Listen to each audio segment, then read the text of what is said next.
just say I do. Good afternoon, everybody, and welcome back to Behind the Veil, a show that provides insight into the world of people and events. I'm your host, Keith Willard. Welcome back to the show. Today, we're going to be talking about something I think a lot of us are probably really interested in at this time of the year, is trends. What is the world of events and weddings going to be like for 2024? And our guest today, Nicole Ettenhofer, is a brilliant source for this. And I'm not even going to waste time. Like normally, normally my co-host Marcy is here. Unfortunately, she is not able to be with us today, but so it's going to be Nicole and I having a brilliant conversation. Hi, Nicole. Welcome to the show. Hello, Keith. Thank you. Thanks for having me. Oh, I'm so excited because, trends is not one of those things that I'm very good about following. So I'm thrilled that you're going to be telling me what to be looking out for and what have you. But before we get into that, can you tell us a little bit about you and your company and a few little background things? Absolutely. So I'm Nicole Ettenhofer, and I'm the Vice President of Growth and Strategy for George Street Photo and Video. George Street is a national photo and video company. We've been capturing weddings for 20 years. Wow. So we have a lot of amazing experience and have seen a lot of wonderful, wonderful weddings take place. We are nationwide, so we're all across the U.S. I love that. And, one of the things that you and I share is a love of hotels. Yeah. We both came from the hotel industry, and so it's just so nice to talk to somebody that's in the event industry on this side, so to speak, on the dark side, and that used to work on the hotel side. And it's just, it's just a totally different experience, when you walk into a hotel, because you understand what they're going through. Absolutely. Yes, you know what they're going through day to day, and just by walking into the lobby alone, you can just see what may have taken place.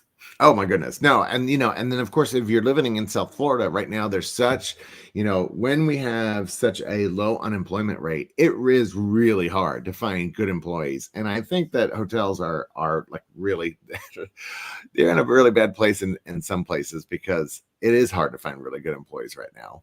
It really is across the board. Yeah, I'm really lucky. I mean, my team is gelled together for many years, so I'm thrilled. And they better not leave. I'm just giving you a heads up, guys. Anyway, better not leave. I'll find you. Okay, so let's talk about trends now. When somebody when we've heard trends in the past, we've all seen it on the Martha Stewart magazines and on Two Bright Lights and or is it Three Bright Lights? One of those.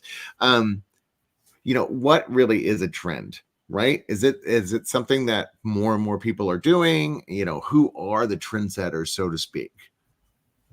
Yeah, what I always take away from the trends, what I'm seeing. So because we are shooting thousands of weddings, so I'm actually looking at imagery to discern what is a trend. Yeah. And so and that's how we underline trends from our perspective, is what's truly a trend. And there are some really, really fun ones out there this year. And I've seen a lot of trends over the years, but I'll just dive into a couple. Yes. Of my favorites. All yes, right. I would love that. Okay, so tell me, I'm all ears. Tell me. All right. Yeah. So first of all, is having a little bit of a retro vintage style to the wedding. So that can mean anything from, seeing a splash of the 70s or the 80s. So you might see vinyl records on display and like saying that they're recording everyone. There may be, really, really cool splashes of color. So you'll see really vibrant pinks and oranges in it. And it really has a really fun retro feel to it.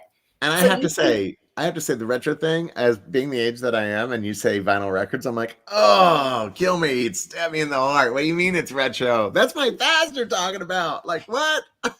I know. It's like, I have some of that myself.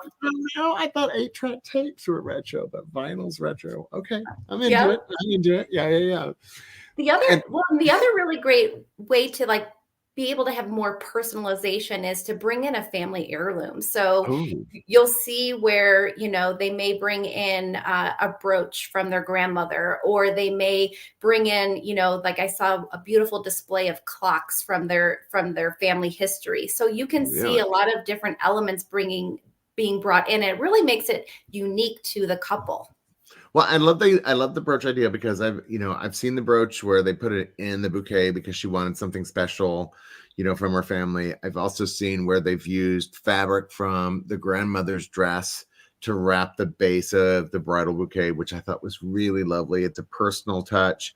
It's not meant for a dramatic statement. It's meant for more of a heart kind of feel.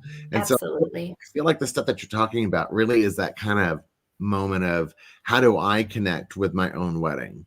It's not Absolutely. right. Not meant to be like, oh, this is going to make everybody's heartstrings and it's going to be an excellent TikTok video. No, it's meant to be, okay, this is my wedding day and I want it to be special, Right. personal. It adds in a lot of meaning, Yeah. so and it has meaning, and no one else in the audience may realize, all the guests that are there may not even realize that it's there, but it allows Yeah. for that to be heartwarming to the couple, to the bride, to the groom, to the couple.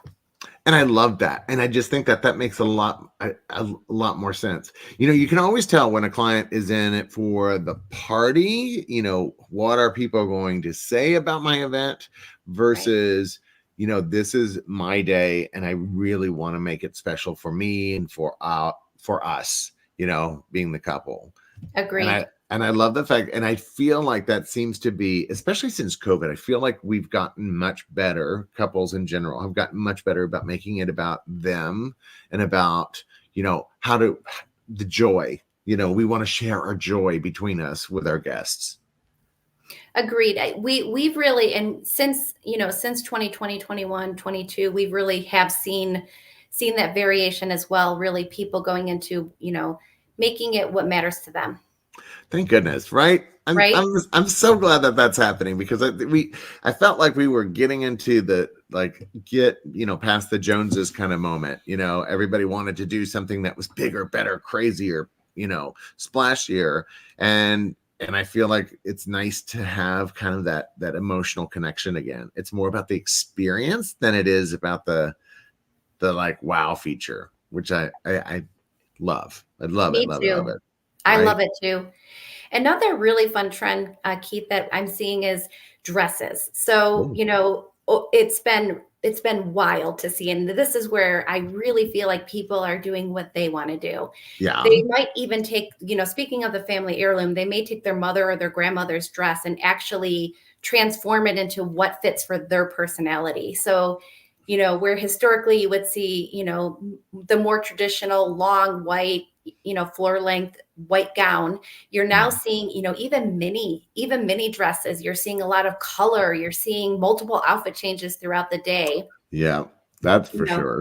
Brides are going to consignment stores and buying affordable dress, and then transforming it into something that's theirs. So that it's been really fun to see that trend come to life and just the nice variety and uniqueness. And I love that, and I have seen that a couple of times where they took their grandmother's dress and then they had it altered so it fit them better and changed the neckline to a sweetheart and all the lovely things.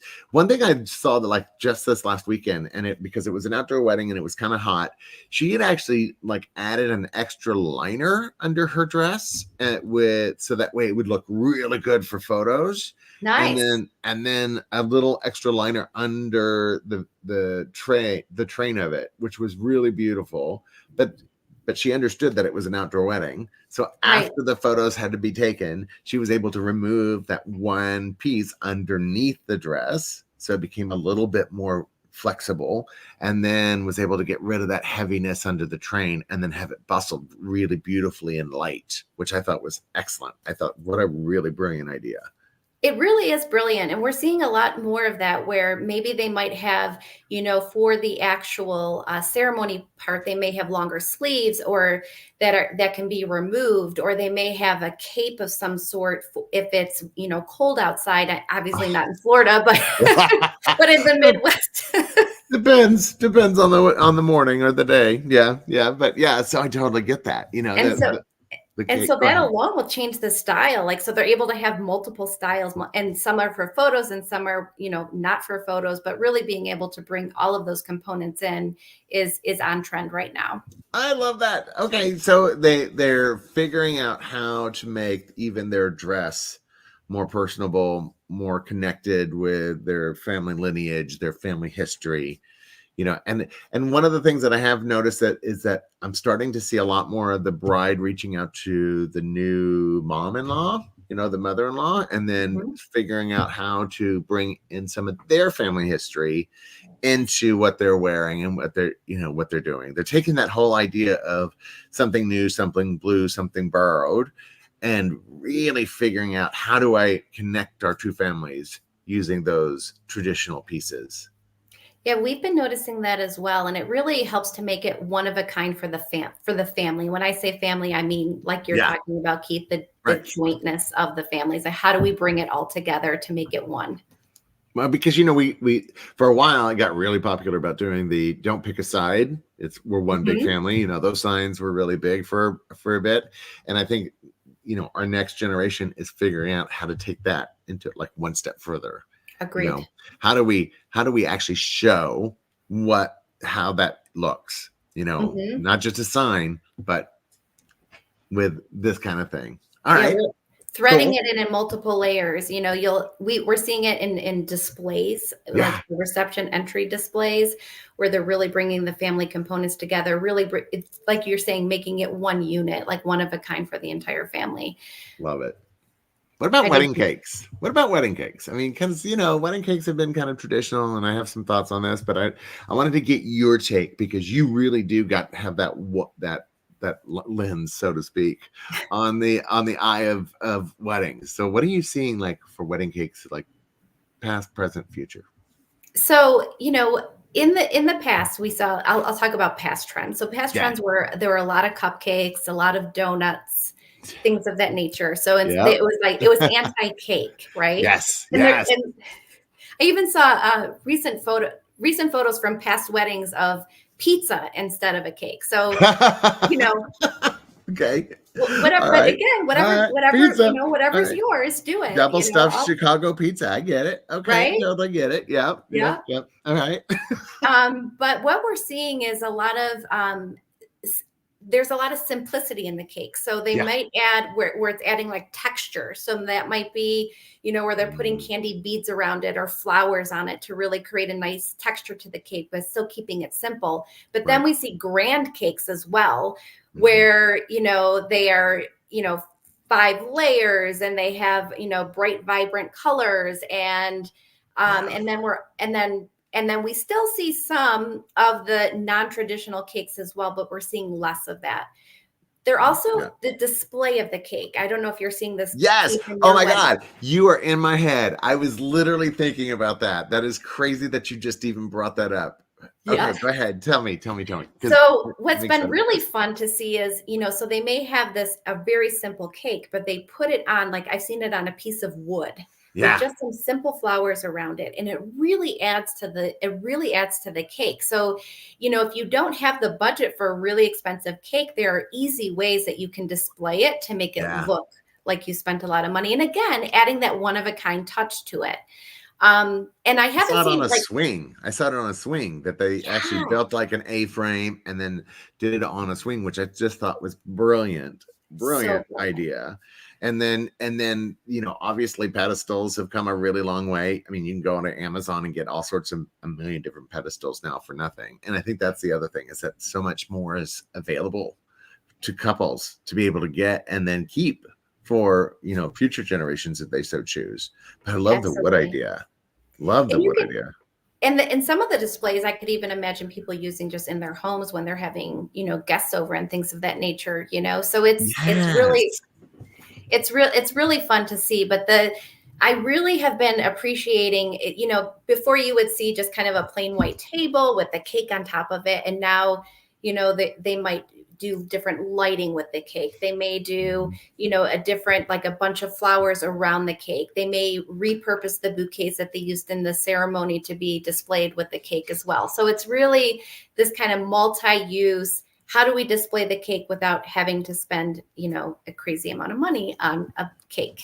So, and the other thing that I've seen is creating, because of technology has just advanced so dramatically, over the last 15, 20 years, and using the cake as almost a projection, meaning that they project onto it. And so sometimes you'll see a cake with a carriage literally circling it because they've got a projector and somehow figured out.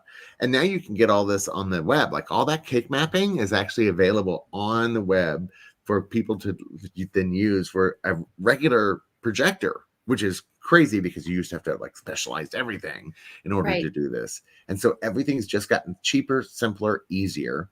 And so more and more couples are finding themselves like, how do we get creative with this? Right. Like, I can have snow falling on my filter in Instagram. Can I do that with a wedding cake? And the answer is yes. Yes. There's like options now out there for people to do. And I love there really are. Love that. And it's endless. You know, you can do anything endless. you want. My favorite is the little dog that takes a little bite out of the cake. You know, you see the little dog figurine. I mean, I know it's cheesy, but I love cheesy at a wedding. I do too. Fan. I'm a big fan of cheese at a wedding. I think that's one of the things that kind of binds us and adds some humor into it. You gotta have a little humor. Oh, absolutely. Well, that's the other thing too. Like one of my favorite themes is when people are really into, to reading into books, like really, seeing like different displays of books around the cake too, or having the cake actually be a book. Oh, I love that. And I actually did a wedding at a Books and Books store, and it's actually, and this has been a year or two ago, and then a publisher just reached out to me and I connected them with the bride from it because we actually did the wedding while the bookstore was open, so that guests were perusing and also could watch this wedding. It was brilliant. It was so brilliant, right? It was a smaller wedding, but the photos were like extraordinary. And so now it's going to be included in this book about love and bookstores. And I just think that's fantastic. Yeah, it's another fun thing that we're seeing. And then also backdrops. I don't know if you're seeing this, Keith, a lot, but we've been seeing a lot of backdrops, especially in the ceremony and we've been seeing everything from really beautiful botanicals in the background, which is really lovely because it draws the eye to the couple. So it looks great in photos. From a photography perspective, highly recommend it because it brings the focus to them. But then in addition to that, they can then take that and seamlessly transition it into the reception as well. If they're having, more of a sweetheart table, it can also be sitting behind them as well to bring a little bit life. So cute. And the backdrops, like you could even have a backyard wedding. And if you have a really amazing backdrop that you've created, that's once again, bringing that back to that unique personalized look and feel, you can transform any space using a backdrop.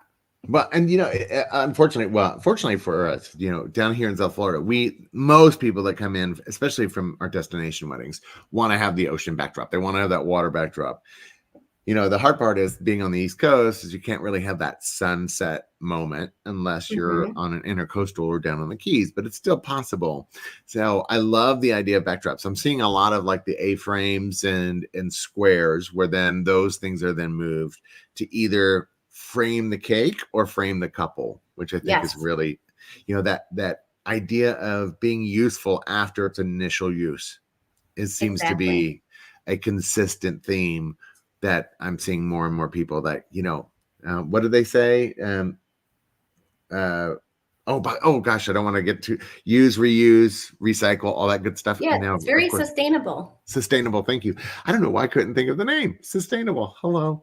So, but that's what I'm starting to see is more and more of that. And people getting away from favors. Thank you, God. Oh, right? I hate favors. Oh, I hate favors. I never understood why people have to give away like a champagne glass emblazoned with a date on it. Who's going to keep that champagne glass? Nobody. Ugh. I know. It's like put the money towards something else. Right. Put it towards an experience. Right. It's like, exactly. You're going to spend what, $5, $6, $7 a person on a favor. Why not use that? I will say I did have a favor where they gave out little candles, and normally that would make my skin crawl, but the candles were made by a group that served our underserved communities, which I thought was really brilliant. So that money was going back to support the community. I understood that. I got that. It had a beautiful message with it, but giving a cookie for a cookie's sake, or, giving whatever, like a cheap compass ones, that doesn't do anybody any good anymore. I agree, Keith. And we have seen where, more and more people are really in lieu of a party favor, they are actually doing some type of donation. We've seen it too, if their heart, wherever their heart is, again, it's kind of that what matters to them. Right. Well, and the hard part with that though is it's kind of an intangible. And what I love that with especially like this candle thing, it was kind of a message that they could see it, they could touch it, they could hold it, see where it came from, understood where it came from, understood what they were supporting. So it did a little bit of both, gave people jobs, right? So I love that. I love that couples are becoming more focused on not just themselves, but the world around them and helping the world at large. Awesome. Absolutely. Love it. I do too. It's been fun. Yeah. And then, and I think kind of all of those trends really, we're continuing to see them emerge. But those are some of the very top ones for 2024. Amazing. What do you see about decor? Because I know you talked a little bit about the retro look, right? And of course, what was the Pantone color of the year? I can't remember it now. I think it was like a blush, right? Yes. I know it has a specific name, but it's like blush. And I feel like the blush thing is kind of one of those colors that we always go back to be safe. Ivory, blush, creams, those are your like safe colors for weddings. If you don't really care, about making a bold statement, or you don't really care about like deep purples or plums or any like major hue, do an ivory, a blush, and you're going to do great. Everything's going to go with it. Beautiful.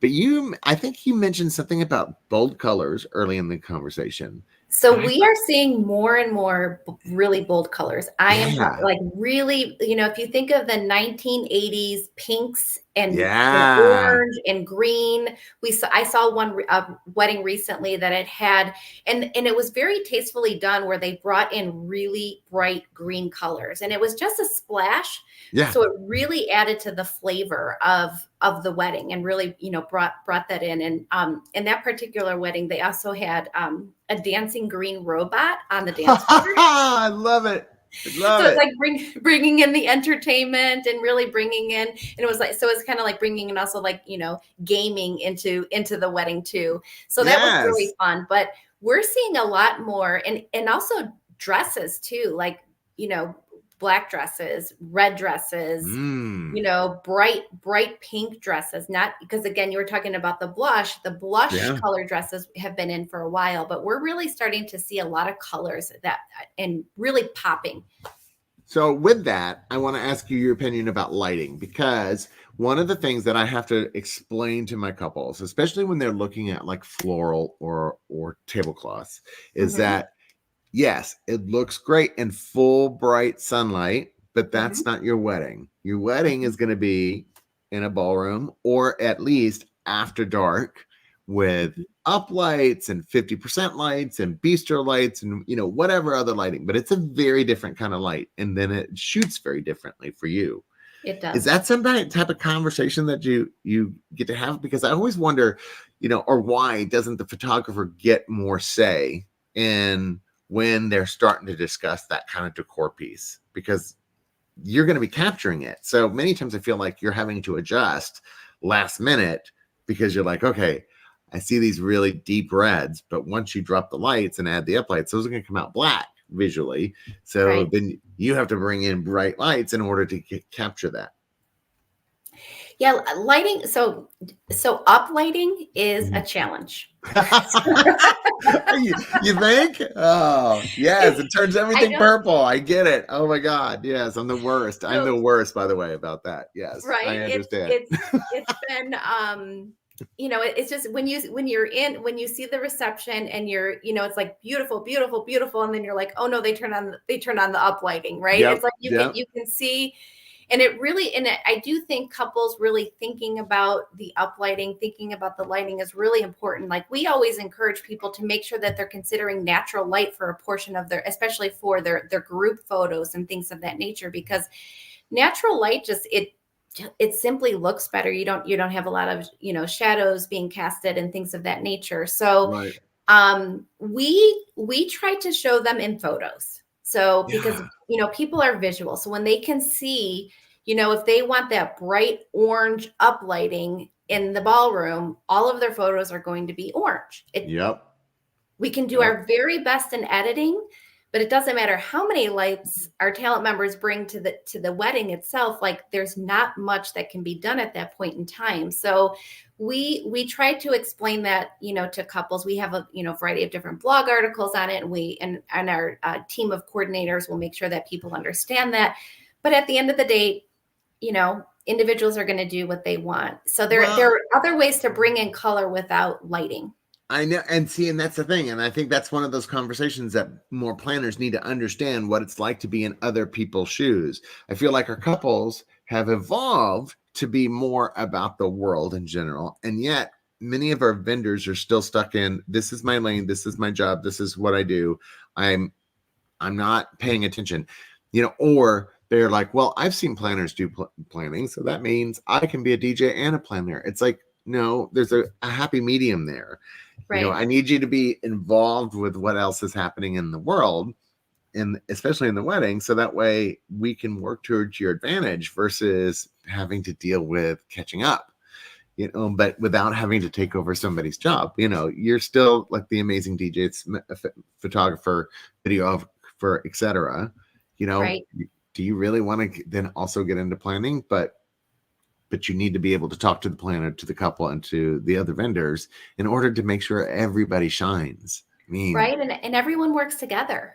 Yeah. Because everybody can help, everybody can help each other out at the same time too. So it's just kind of remembering, like even our videographers, like working with the DJ to make sure that the sound is coordinated and things of that nature. So, right. And the planners working with our I say wedding coordinators because that's what they call them, but they're not planners themselves. They're like, they actually help to coordinate everything. All the logistics. Yeah. All the logistics and making sure that the couple is able to think through their entire day. All of that is really important. And we have at George Street, we have a wedding plan that really helps, the couple to think through their entire day. It lays out their entire day. Here's what you should be thinking about to help capture your wedding. Then we also provide that to the planner. So it's a way to be able to collaborate with our talent members, the couple, the planners, the venue, you name it. And so everyone can kind of work with that. And I think that's important in order to make a really great team environment. Your planner has to be able to not throw people under the bus. If they forget something, they need to own up to it. Come on, right. Be an adult. And same thing for when it comes to anybody else. Everybody makes mistakes, but they're also heroes in the moment. Like I will give you an example. Sunday, the rabbi, not our rabbi because I didn't book him, but the rabbi did not show up to the wedding. But I'm an officiant, so I was like, okay, let me step in. The photographer was brilliant. She kind of rolled with it as well. We got the sister in, and it ended up being such a much better ceremony. I feel in general, like the family loved it. Oh my God, the bride and the groom loved it. They had the best time of their life. But that would not have been possible if I hadn't had a great community of vendors that understood that we just had to deal with a big change. We're going to need 15 or 20 minutes. And that involved the hotel, that involved the chef, that involved the videographer, the photographer, the DJ. I mean, all of those things came into play. And if it wasn't a strong team, that would have turned out very differently. It really would have. I mean, that could have went the complete opposite direction had you not had a team of professionals and everybody collaborating together. Could have screwed us, is what it could have done. It really I mean, it could have really screwed us. I mean, that's the thing. And I really wish, and I hope that this becomes a trend, that more and more vendors start understanding that, it is a team environment. It is no longer dog eat dog world out there. We have to work together. Absolutely. And planners need to understand. And this is one of the things I love, the fact that you come from a hotel background so that you understand that the hotel and food costs, and there are expenses that they can't just throw stuff in, Agreed. That, anything that's consumable has a price tag attached to it. So, get away from that whole idea. And so many articles were written about this, about the fact that, ask the hotel for a free cocktail hour. I'm like, the hotel's not going to give you a free cocktail hour, guys. Right. There's a cost to that. Come on. You want an upgrade for your family? Great. Anyway, so talk a little bit about, I'm really fascinated about this George Street photo and video, because did I read correctly that you're there to help connect people? So this with our style test. So what we do, so we have, Thank you. yes, so we have a network. We have about 2,000 talent members we work with across the country. Yeah. And so we work with all of those talent members, and that's a blend of photographers and videographers. And then what we do is we have all of our couples, we have them take what we call it a style test, but it's not a test. It's a very fun and engaging way. Basically, they go through a variety of different photos that and so you can take a look at, do you like more of a photojournalistic style? Do you like more of a thoughtful style, romantic style, artistic style? And so what we do is we have them take that ahead of the consultation. So that way we can then present, here are, 3 to 5 talent members who actually fit your style, available on your wedding day. And then we get to explore it from that angle. So that way they're getting what they are interested in. I love that you do this, because that's exactly what I do with my clients, is that I will send them 6 very different photographers that are journalistic, that, have very different. And I say, okay, you pick your favorite out of here. And that will tell me what kind of photographer you like. And then that way I can then put together a list that is relevant, not just, here's 30 photographers for you to click through. I want to give you 6 really great photographers that are, again, available on your day, that shoot the way you want. Right. Because there is a difference. I mean, some people's, their interest is, and what we really focus on is photojournalistic, meaning, the candid moments and really capturing the essence of the day, the special moments of the day. Then there are people who prefer more of all post photos. Now, not, but just they lean more towards that side, which we will also do. And we have photographers who, might lean a little bit more into that. And then, but then there are, those who have more edgy photos that are really artistic, where the photographer brings in really cool backgrounds, or make sure that, that again, kind of with that focal point for them. So, really it is, what is the true interest of the couple? And then we match them with those photographers. What do you think about this? And maybe this is a trend. Maybe this totally fits in. Is the idea of getting as many photos, not just the day of, because first looks have become a big thing right now, but even the day before, the week before, the month before, where their friends and family are in, and they're like, you know what, we're gonna get with our photographer and we're gonna go do a session with us at the beach, right? So that way we can get our best man and our maid of honor, because usually, obviously, they're best friends at that point, right? And so they already hang out together for Fridays and Saturdays. And why not involve a photographer to get those really fabulous photos, and then put together a book that you then use as your guest book the night of the wedding? Because then it really does pull people in. They're like, I know that, and I think that the photographer is really undervalued when it comes to outside of the wedding day.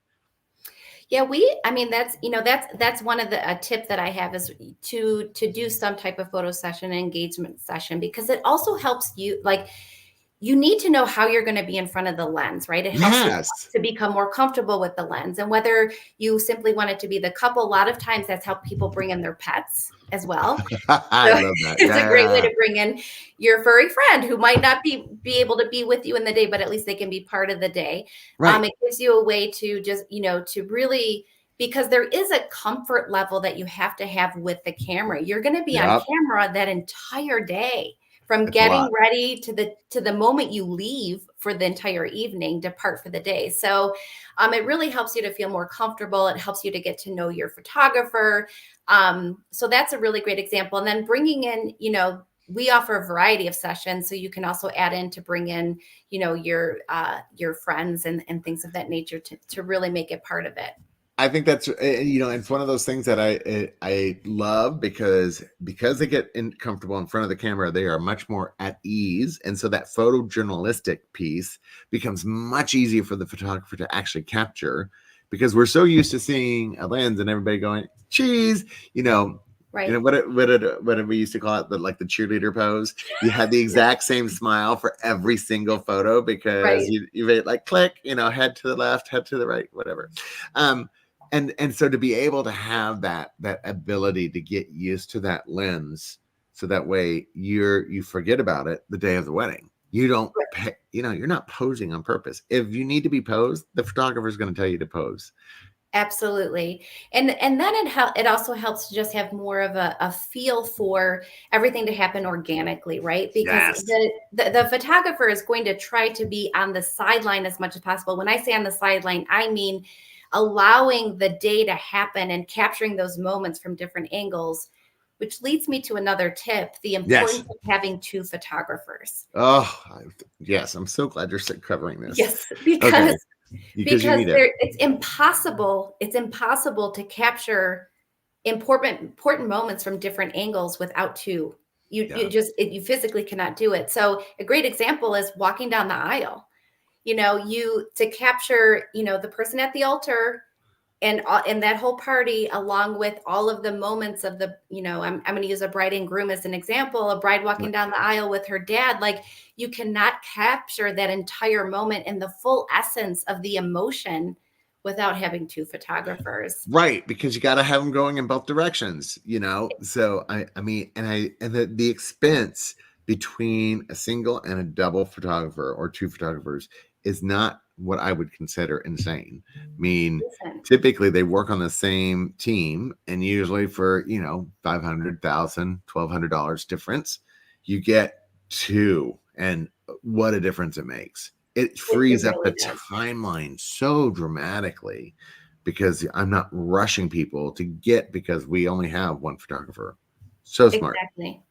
Yeah, you're able to capture both, both parties getting ready. You're able to, I mean, there are just so many things that you're able to capture, so that you really, because, like even when I got married, it's like to see the fun photos of my husband's getting ready versus my getting ready, for us to be able to share about that and talk about it with the photos is really lovely. And without two photographers, again, it's physically impossible. So, if I think that it is worth the money, because I see thousands of weddings a year, and the difference between a single photographer and two photographers is great. Different. And like you said, it's, like for us, it's, somewhere between, depending on the time of year, it's somewhere between $500 and $700 difference. So that's well worth that money. Oh, yes. I mean, that's one of the things. I never, like, as a planner, I'm never at a wedding by myself. I always have at least one other person, if not two or three, because I cannot physically be in multiple places, just like the photographer.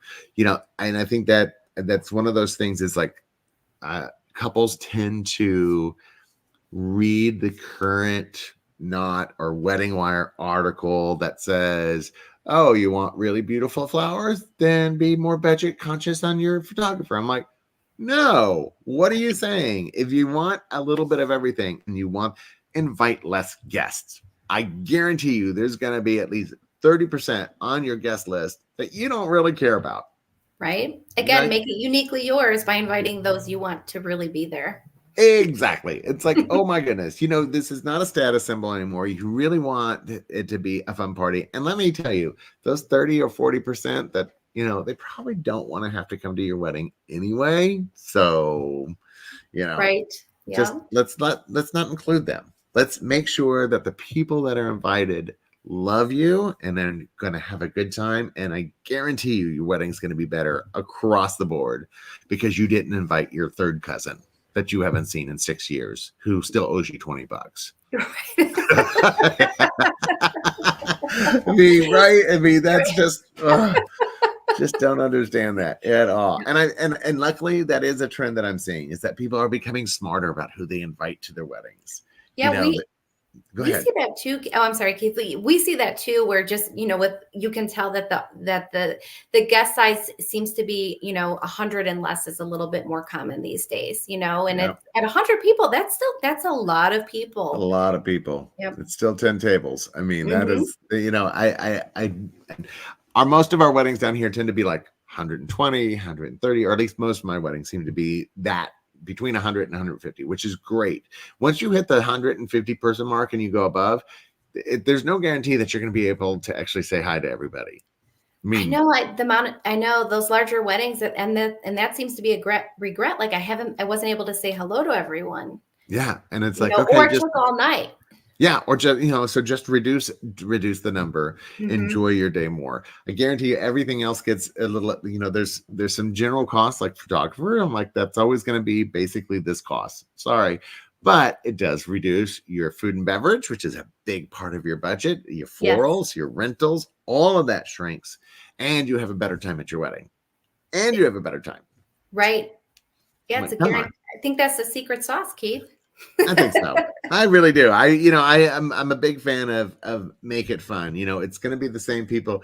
Yeah, the idea that you had to invite your boss and your boss's wife or husband or whoever, the third cousins, or they're going to get mad if they don't get an invitation, or they invited me to their wedding, so now I feel like they need to be invited to my wedding. Get Right. that out of your head. Who do you want at your wedding? Yeah. What matters to you? What matters to you? Mhm. Exactly. Oh Mhm. my God. So if people wanted to get more information about you, reach out to you, talk to you, how did they do that? They go to georgestreetphoto.com, Perfect. and or they can check out our Instagram. We do multiple posts a week. But on georgestreetphoto.com, there's a form that they can fill out to get more information about the company, or they can also reach out to info@georgestreetphoto.com, and that's our email address. Love it. And I really think that, all the trends that you talked about today are very common sense. These are things that I feel like are going to a more personalized experience overall. People are figuring out new ways to make it interesting that aren't ridiculously overpriced. Agreed. The age of spending big dollars for big splashy, I feel like it's slowly finally going away, and that spending money wisely because they are focused on the experience of the guest versus the wow, because the wow goes away. What do they say? They're hot pan for 2 minutes type of thing. Yes. I feel like that weddings are kind of the same thing. Deal with the stuff that is going to create a long lasting experience and vibe versus the flash in the pan. It'll serve everybody much better. And it really makes it unique for them. It Yeah. really helps it to be one of a kind for what matters most to them, which continues to be the conversation today.